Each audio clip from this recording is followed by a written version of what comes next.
Studying the best Balrog known to mankind is Pugera. Much love the Fight Club TV. Let's go ahead and get into it. We're looking for button placements when they decide to make a decision. How often are they walking back and forth before pressing a button? And how often do they use dash straights, alright? He has actually been the Balrog that I've been watching a lot lately. I used to watch a lot of brianf and Smug, but I had to branch off and look for other Balrogs, and I stumbled across this player. I've been watching him ever since. Alright. First matchup is Cody. Alright, one dash straight already within the nick of 8 seconds, I want to say. Alright, good shimmy right off the dump. Didn't even consider throwing out a throw. A lot of buttons. And you know what's crazy? I feel like I'm just torn between two worlds. I don't know if I want to play aggressive or I want to play like passive. Now, of course, there's a mix between it where you want to be able to switch it on and off.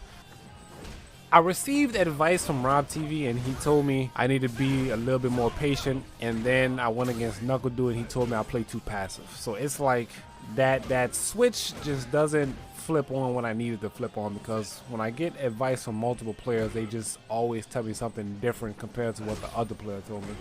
Play passive aggressive? I ain't gonna lie, that is a choice. That's actually another thing I need to start taking into consideration. The counter hit buttons into EX screw smash. You don't have to charge it as a DP motion. Alright, we got Rose for the next opponent. I think the mode you play in should be determined by your life lead. Yeah, life lead could play an effect.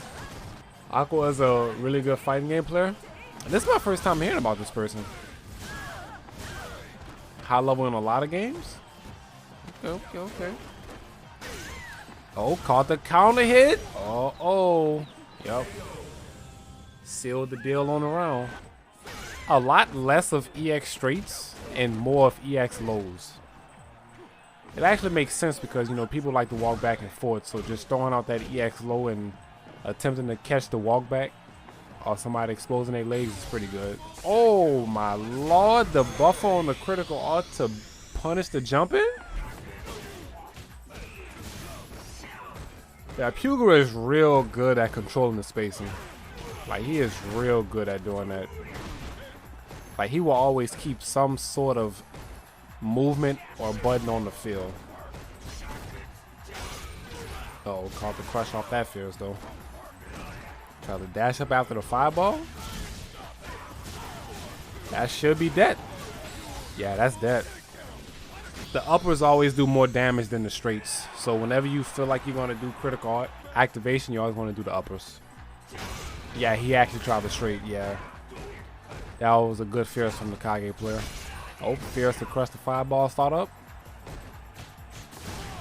Yep, that is a real good frame trap. Crouching medium into crouching light standing jab. The crouching light will actually contest the up back if they decide to walk back in the middle of that string. This right here, what in the world just happened? Was that EX straight counter hit? Ah, you see, I didn't. Wow, that's real good. The EX straight itself called counter hit, so once he did the empty spin, it became +5 on spin instead of +3. So he was able to follow up with standing medium. Is that a hard commitment, or did he actually realize that the straight hit counter hit?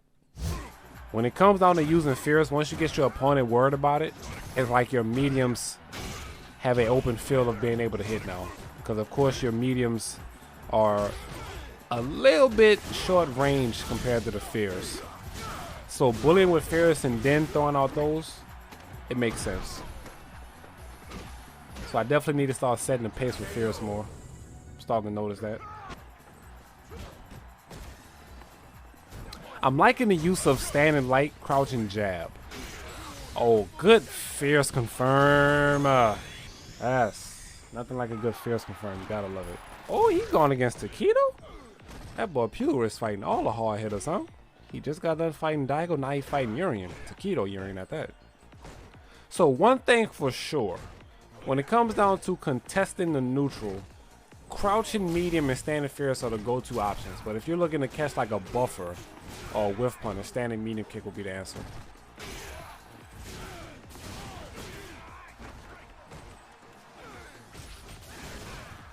So I definitely need to be abusing crouching medium and Fierce way more than what I do. It's my go-to buttons in neutral, but I need to use it way more. If that makes sense. And he is barely throwing straights. Oh, you went for the overhead. Good block from Taquito. This should be round. Oh, nope, not. It's not the round. It's not over yet. Oh, throw. Yeah, that is a very sticky situation to be in. He barely used straight. I'm liking the gameplay. Because if you think about it, right, Fierce is really like a mini straight that just doesn't move forward. So light straight is just shy more range of Fierce. But man, he is making good use of these buttons. And then it's like when he do throw out Fierce, it's not time to hit the guard stun or get the hit. Nice, just bully mode at this point. You got the life lead, no need to really go in no more. Oh, good dash low. Oh, yep, straight lands. Nice. The one time you dashed, Taquito was not ready for it. Solid. Yeah, his use of crouching Fierce and Fierce is just amazing, bro. Like real good space control. Oh, EX shoulder lands. Good backup to avoid the throw. He is nice with it, I ain't gonna lie. Like he real nice with it. He's not a Balrog that relies on straight. He actually knows how to utilize Balrog's buttons to just maintain the proper space control that he needs. And that's what makes Balrog so superb, right? He got real good neutral buttons to contest the neutral, and then he got dash straight in the pocket. He could throw dash straight at any given time. But the one time he threw it just now, it got punished. Oh my god. Wow, boy. Bruh, what in the flying world? What actually in the flying world, bro? But it makes sense though, right?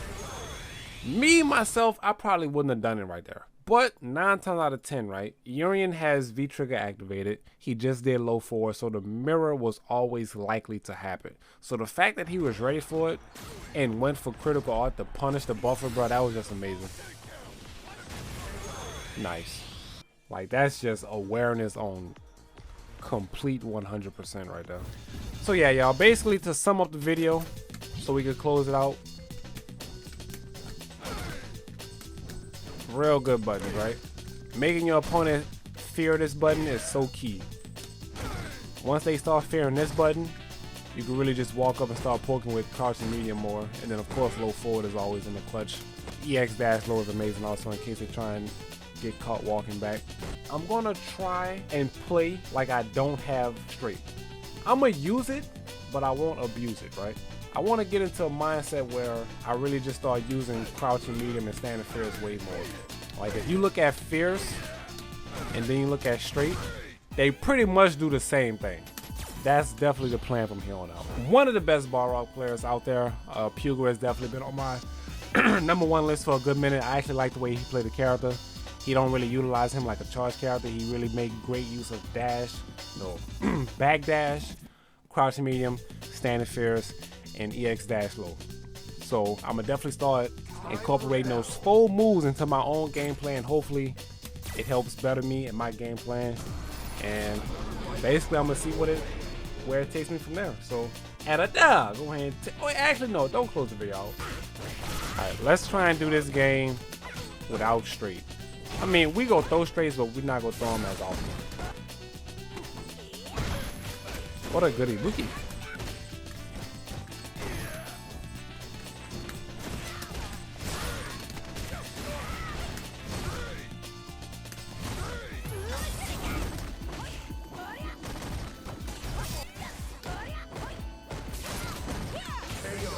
Gotcha. All right, we threw like 1 or 2 straights.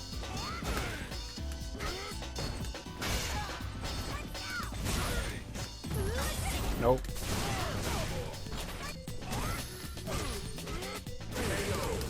Ooh, straight bullying with crouching Fierce and standing Fierce. Let's get it, Pugera. You dig? We found out we slowly figured out what's needed with big Balrog, man.